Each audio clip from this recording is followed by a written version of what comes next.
Most families don't think about backup power until they lose it. The lights go out, the refrigerator stops, heating or cooling disappears, and suddenly something that felt invisible becomes impossible to ignore. Because electricity isn't just electricity anymore. It's comfort, communication, food, routine. And when it disappears, people realize how much daily life depends on systems they rarely think about. That's one of the biggest reasons some families are starting to look for alternatives during power outages. Not because they expect disasters, but because they've experienced how disruptive even a short interruption can feel. At first, the inconvenience seems small. A few hours without internet, a cold house, charging phones in the car. But something interesting happens during those moments. People start asking questions they never asked before. What happens if this lasts longer? What if this happens more often? What would we actually do?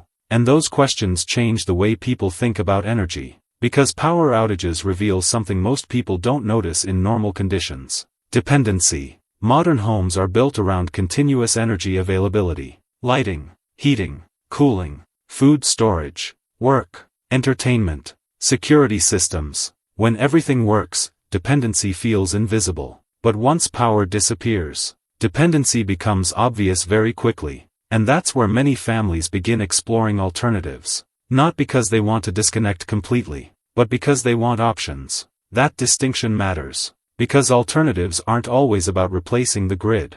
Sometimes they're about creating flexibility. Backup generators, battery systems, solar backup, hybrid approaches. Different households look at different solutions depending on what problem they're trying to solve. And that's where expectations often shift. At first, people think they're searching for electricity. But usually, they're searching for continuity. They want lights to stay on, food to stay cold, heating to keep running, daily life to remain normal. And continuity feels different from raw energy. Because continuity is emotional. It reduces uncertainty. It creates stability. And that's why the search for alternatives often becomes more personal than technical. But once families begin researching, another realization appears. There is no perfect solution. Generators need fuel. Solar depends on conditions. Battery systems depend on storage capacity. Every alternative introduces trade-offs. And that leads to a deeper understanding. The real issue isn't avoiding outages completely.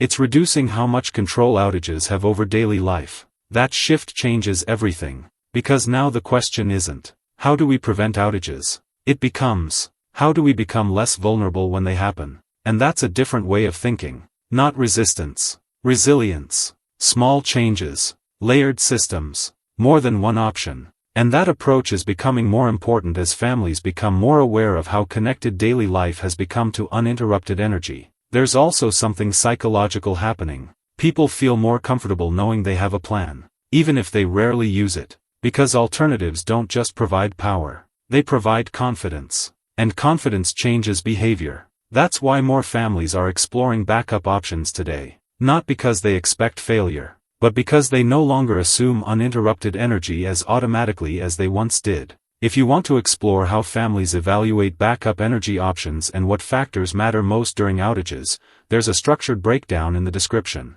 You can also find a practical guide and step-by-step framework that compares different approaches in real-world situations. And as always, the goal isn't to recommend one solution. It's to understand why people are searching for alternatives in the first place.